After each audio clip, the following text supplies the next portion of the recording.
예수님 당시에 사복음서 외에 가짜 복음서들이 이제 많이 존재했습니다. 이제 그 중에 하나가 이제 유다복음이라는 겁니다. AD 180년경에 당시 이란이었던 영지주의자들이 쓴 책인데요. 약 1700년 가량 땅 속에 이제 묻혀 있었어요. 1970년대 이집트의 그 한 골동품 시장에서 이제 발견이 되어서 내셔널 지오그래픽이 복원을 하고 번역을 해서 이제 세상에 알려지게 되었습니다. 정경에 포함되지 않는 가짜 복음서죠. 그러다 보니까 이제 성경과 다른 내용 자체가 이제 완전히 달라요. 완전 궤변인데 이런 얘기가 있습니다. 유다의 배신이 없었다면 예수는 십자가에 못 박히지 않았을 것이고 구속 사역도 완성되지 못했을 것이다. 뭐 이런 궤변. 또 유다는 다른 제자를 능가하는 예수님의 후계자이다. 뭐 이런 내용들이 좀 담겨져 있습니다. 정말 그 가룟 유다는 원치 않은 악역을 맡은 걸까요? 조금 다르게 행동할 수 있었던 기회는 정말 없었을까요? 여러분 2절에 보니까 이틀 후에라고 이제 얘기를 합니다. 이틀이 지나면 그러니까 예수님 돌아가기 약 2, 3일 전이라는 얘기입니다. 죽음이 임박했죠. 십자가 순환 예고를 하시는데 십자가를 바로 앞에 둔 시점에서의 그 오늘 본문에 주요 인물이 3명이 등장을 합니다. 대제사장 가야바, 또 예수님의 제자 가룟 유다, 또 향유를 부은 여인이 등장을 하는데 3명 모두 예수님께 영향을 끼칠 어떤 행동을 합니다. 단 한 명만 예수님께서 칭찬을 하게 됩니다. 이 3명을 두 부류로 나누어 보면 한 부류는 계산하는 부류고요. 나머지 한 부류는 계산하지 않는 부류. 그러니까 누가 계산하는지 또 누가 계산하지 않는지, 왜 그러면 계산을 하고 왜 이 사람은 계산을 하지 않는지, 또 계산한 자가 꾸미는 일은 무엇이고 계산하지 않는 자가 보여주는 것이 무엇인지 좀 같이 한번 말씀을 살펴보았으면 좋겠습니다. 첫 번째, 계산하면 배신하게 됩니다. 등장하는 첫 번째 주요 인물이 이제 대제사장 가야바입니다.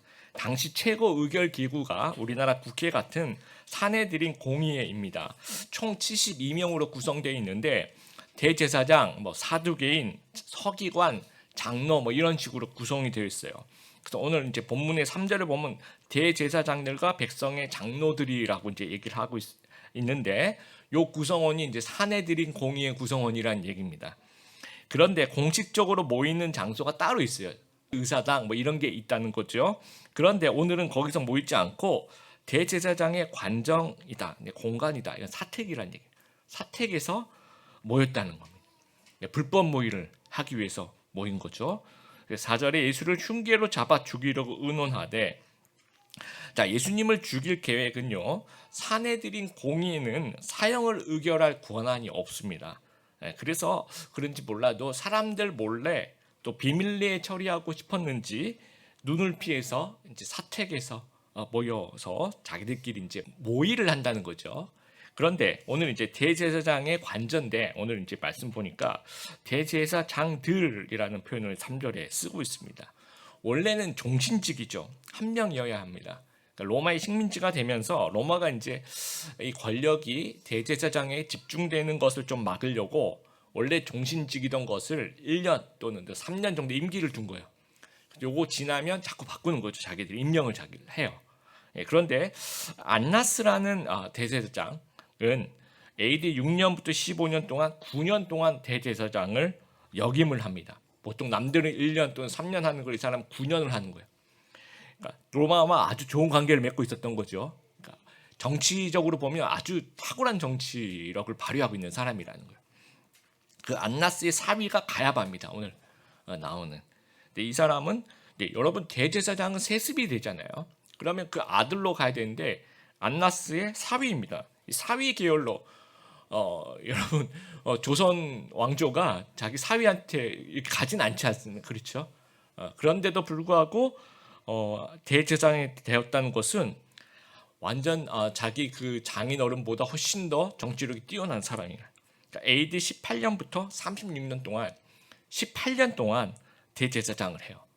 장인 안나스보다도 훨씬 더 탁월한 정치력을 가진 정치 구단이라고 얘기해도 될 것 같습니다. 이 두 사람이 뭉쳐서 계속 뭔가를 하는 거죠. 그래서 실질적인 대제사장은 임명된 수로 봤을 때 되게 많겠지만 이 두 사람이 이제 늘 예수님의 죽음에 등장을 하게 됩니다. 그래서 이 정치 구단이 모여서 무엇을 합니까? 계산을 하게 됩니다. 예수의 존재에 대한 유불리를 계산을 하는 거예요. 예수님이 존재하면 자기들에게 불리하다라는 거죠. 존재하지 않으면 유리한 거죠. 그러니까 죽이자는 결론이 나오는 겁니다. 또 언제 죽여야지 좋을지 계산을 해요. 그래서 5절에 보니까 밀란이 날까 하노라. 명절에는 하지 말자.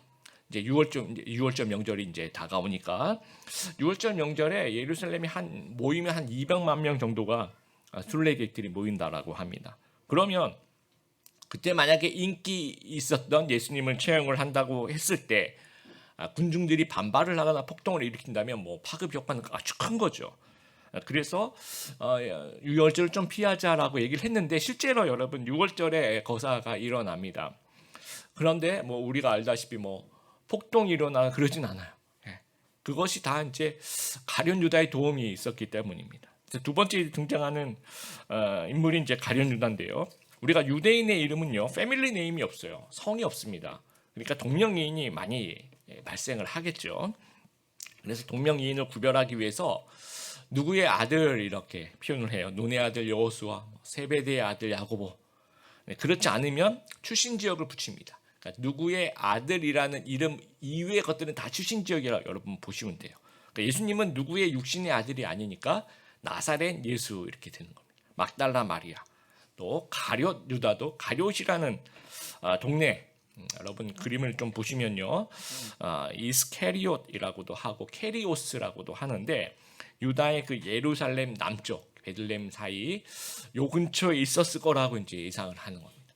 근데 다른 11 제자들은 대부분이 변방인 갈릴리 시골 출신입니다. 그래서 이제 나사렛에서 무슨 선한 것이 날 수 있느냐 이렇게 물어보죠. 나사렛이 위치한 곳이 갈릴리예요. 갈릴리에서 무슨 선한 것이 날 수 있느냐, 변방이라는 겁니다. 근데 가룟 유다는 도시 출신이라고 보는 거죠. 공부한 사람, 엘리트라고 보는 겁니다. 이 중에서 제일 뭐라 그럴까요? 공부 많이 한 사람, 똑똑한 사람이라고 보는 겁니다. 인서울, 강남 스타일 이렇게 보는 거죠. 명석한 두뇌로 뭐 했을까요? 계산을 합니다. 누구를 스승으로 모시면 나에게 이득이 될까? 계산을 해보면 당시에 핫 이슈를 몰고 다녔던 그 예수님이 될 수 있겠죠. 그리고 이제 8절에 제자들이 보고 분개하여 이르되 무슨 의도로 이것을 허비하느냐라고 하는데 다른 복음서에도 이제 이 구절이 쓰여 있는데요.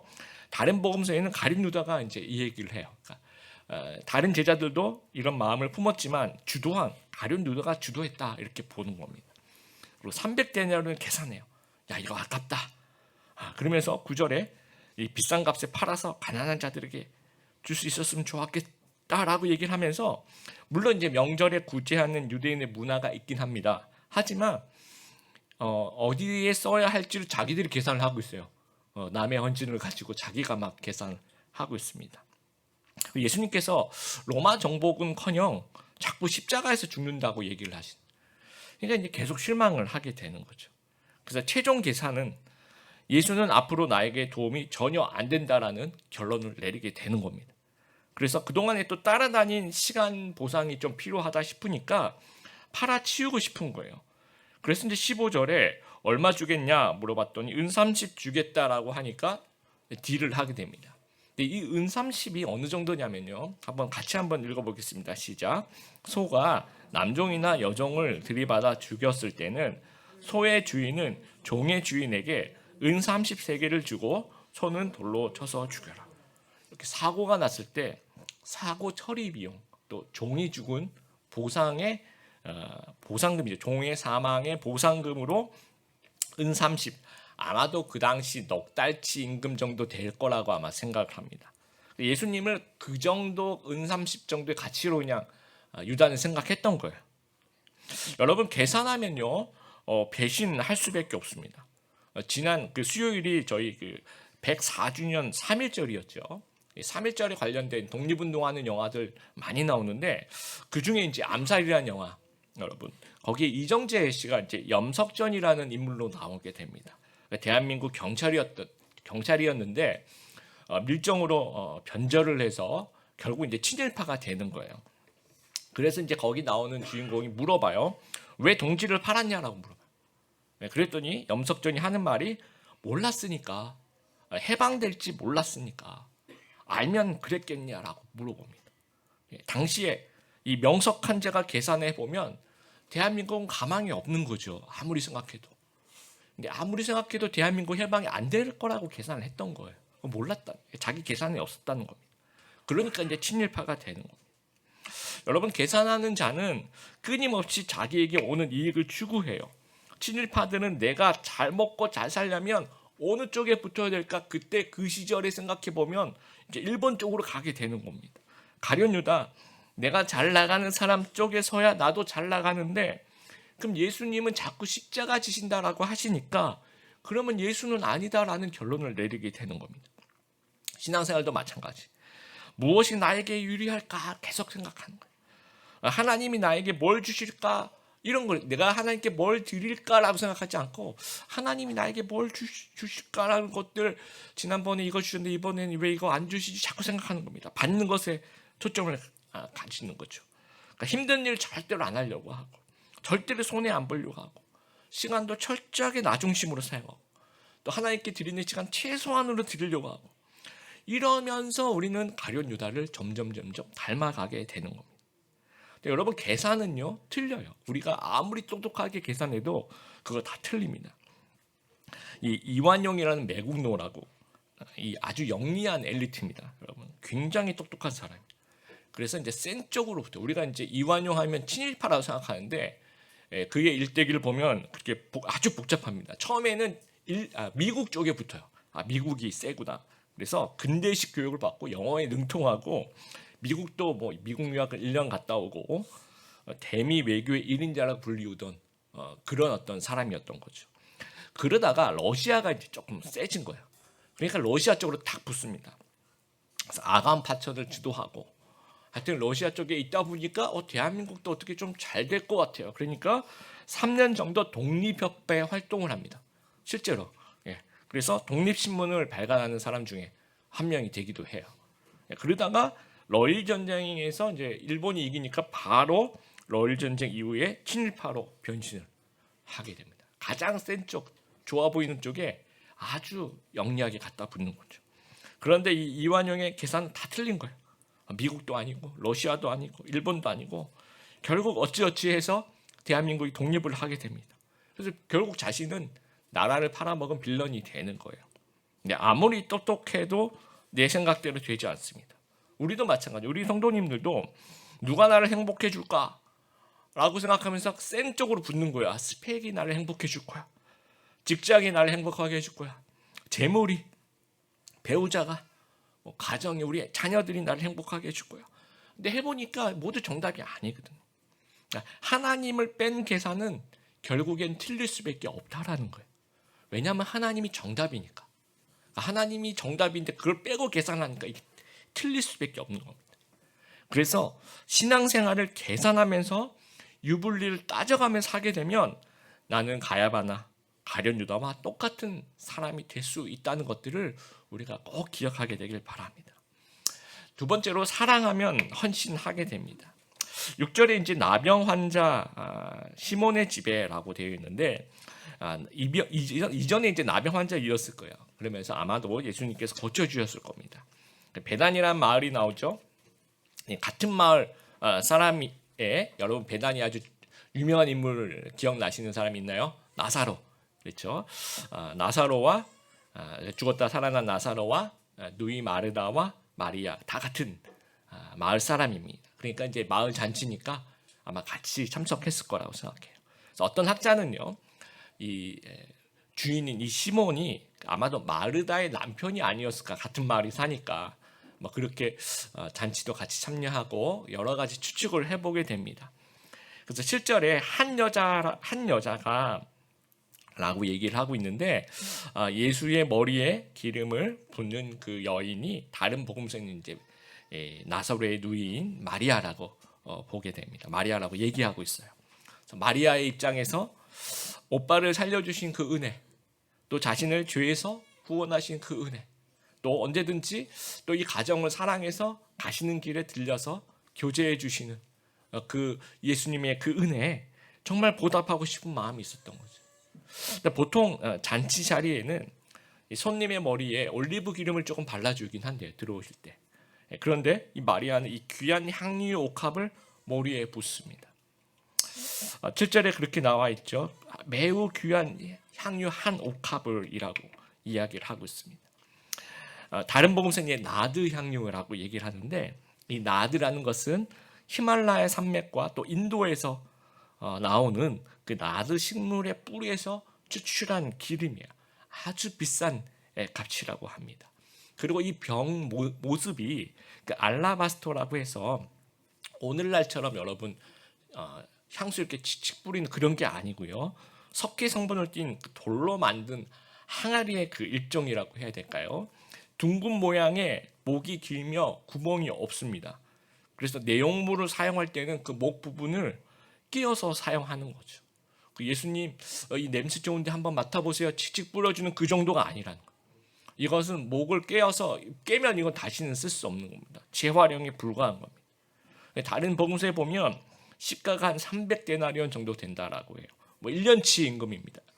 어마어마한 거죠. 그래서 갑오로도 쓰이고 이것으로 저축도 적금해서 결혼 지참금으로 쓴 어떻게 보면 미래의 자산이에요. 이걸 갖고 있어야지 미래가 보장된다라고 생각할 수도 있다라는 거죠. 그런데 이것을 몇 방울 떨어뜨리는 것이 아니라 끼워서 모두 부어버리는 거죠. 그래서 예수의 정말 머리에 부어버리는 거죠. 발에. 그래서 가룟 유다는 이것을 허비라고 생각해요. 왜냐하면 가룟 유다는 계산하는 사람이니까. 이걸 왜 허비하느냐는 거죠. 그런데 마리아는 계산한 사람이 아니에요. 이건 허비라고 생각하지 않는 겁니다. 여인은 아무리 비싼 향유일지라도 예수님께 드리는 것은 하나도 아깝지 않았다는 거예요.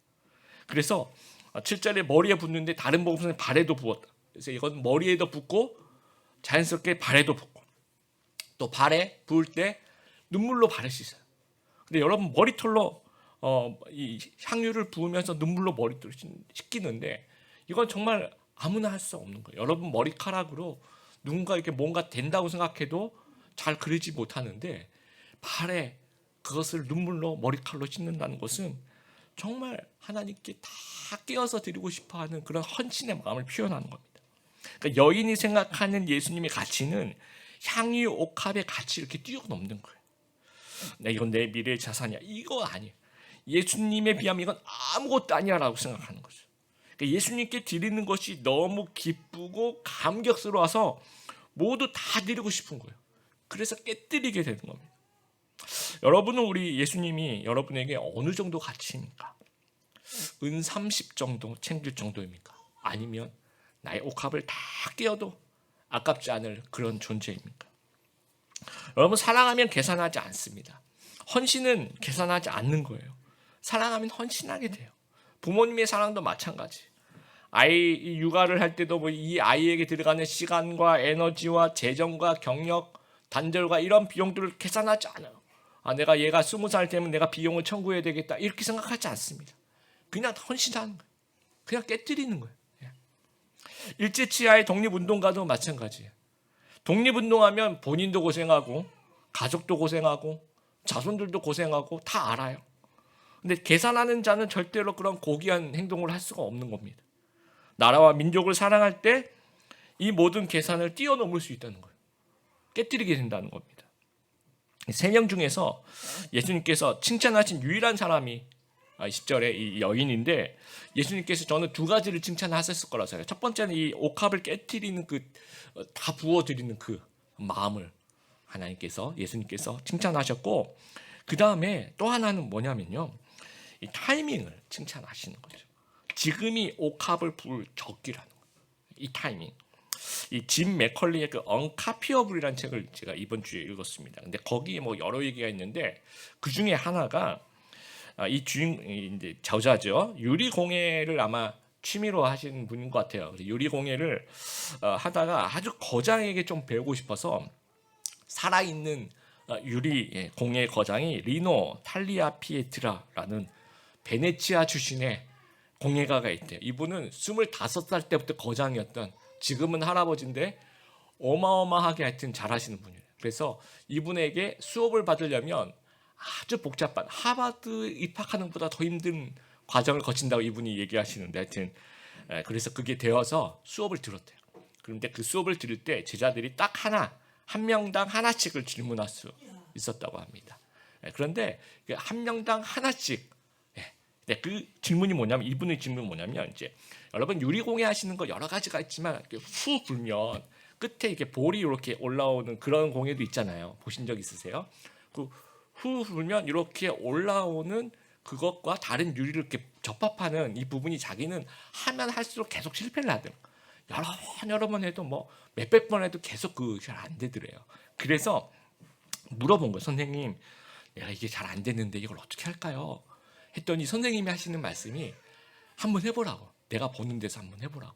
그래서 이제 이분이 훅 불면서 이걸 불어 올려서 그 옆에 있는 그 유리랑 이게 딱 붙이려고 손잡이 같은 모양을 이렇게 붙이려고 하니까 갑자기 선생님이 잠깐 기다려봐. 아직 붙이지 말고 기다려봐. 그래서 그 선생님 오케이 할 때까지 기다렸대요. 지금 붙여. 그러니까 이 붙이는 겁니다. 그러니까 이 사람이 뭘 얘기하냐면은 내가 어떻게를 배우려고 갔는데 선생님은 언제를 가르쳐 주셨다라는 거죠. 나는 이걸 잘하고 싶어서 어떻게 해야지 잘할 수 있는가를 고민해서 질문을 했는데 선생님은 너의 문제는 어떻게가 아니다. 언제의 문제다. 이게 딱 붙어야 될 그 타이밍이 있는 거죠. 그 타이밍을 이 사람은 몰랐기 때문에 계속 실패했던 겁니다. 그러니까 이 선생님이 가르쳐줬던 것이 타이밍을 가르쳐줬던 거예요. 그래서 문제는 타이밍이라는 겁니다. 여러분 12절에 이 여자가 내 몸에 이 향료를 부은 것은 내 장례를 위해서 함이니라. 마리아는요 정말 그 예수님을 죽이려 하는 종교 지도자들 많다는 걸 알고 있었겠죠. 또 언제 예수님이 베다니로 또 지나가실지 모르는 겁니다. 물론 마리아가 생각할 때 다음에 또 오실 수도 있지만 지금 향유 옥합을 깨뜨리고 싶은 거예요. 지금이 향유 옥합을 깨뜨릴 수 있는 아주 좋은 기회, 아주 완벽한 기회라고 생각하는 겁니다. 이틀 뒤에 예수님께서 돌아가세요. 유대인의 장례는 시신에 향유를 부어야 됩니다. 여러분 알다시피 돌아가시면서 안식일이 시작되죠. 급하게 예수님은 무덤에 들어갑니다. 그리고 그 다음 날도 향유를 못 발라요. 그렇죠? 그리고 그 다음에 3일째 되는 날이 언제입니까? 부활절이죠. 여인들이 뭘 가지고 가요? 향유를 가지고 가요. 근데 향유를 발랐나요? 아니죠. 부활하신 예수님을 발견하게 되는 거예요. 그러니까 이 마리아 외에는 그 누구도 향유를 부은 사람이 없는 거예요. 그러니까 마리아가 이 향유를 붓지 않았으면 아무도 예수님의 그 몸에 향유를 부은 사람이 없다라는 거예요. 그래서 이때 옥합을 깨지 않았으면 나중에 헌신을 하고 싶어도 못했다라는 겁니다. 우리 헌신도 마찬가지예요. 나중에 해야지. 내가 좀 더 안정되면 해야지. 좀 더 여유가 있으면 해야지. 좀 더 돈을 벌면 해야지. 내가 좀 더 상태가 좋아지면 해야지. 아이들이 좀 더 크면 해야지. 그렇지가 않다는 겁니다. 헌신의 가장 좋은 타이밍은 지금이라. 지금 마리아가 이 깨뜨린 지금 이 시간. 여러분 요즘에 그 에즈버리 대학이라고 미국에서 부흥 소식이 엄청난 소식들이 몇 주째 계속 예배가 끊이지 않는 소식들이 들려오고 있어요. 에즈베리 대학교가 위치한 미국 그 켄터키주 남쪽 바이블 벨트죠. 윌모아라는 도시인데 여기는 인구가 6천 명 정도 되는 작은 마을입니다. 인구 6천 명 하면 우리가 이게 좀 감이 오지 않습니다. 우리가 지금 예배드리는 중구 인구가 한 13만 명 정도 됩니다. 그러니까 인구 6천 명이면 아주 작은 마을이고 이 대학의 학생 수도 한 2천 명 정도보다 더 적어요. 그래서 이 채플도 한 1,000석 정도 이렇게밖에 안 됩니다. 여러분 사진으로 보셔도 굉장히 적은 공간입니다. 2월 8일 수요일 채플이 오전 10시에 이제 수요일 채플이 시작돼 월수금 이렇게 채플을 드린대요. 그래서 이때도 똑같이 그냥 설교자가 올라와서 설교를 하시는데 하나님의 사랑에 대한 그런 설교를 했대요. 그 사랑이 깨닫도록 우리가 그 사랑을 깨달아야 된다. 그래서 그 사랑을 깨달을 수 있도록 우리가 좀 기도하자라고 하면서 다 같이 동성으로 기도하면서 예배를 마무리를 했대요. 그러면 우리 이제 미션 스쿨 다녀보신 우리 성도님들 아시다시피 채플 끝나면 그 다음 수업이 바로 이어지죠. 그러면 채플 끝나고 나가서 수업을 참여하는데 몇 명이 이제 남아서 기도를 하는데 하나님께서 계속해서 계속 기도해라, 계속 예배해라, 계속 남아서 기도해라 마음을 주시는 거예요. 그 사랑이 깨달을 수 있도록 기도해라.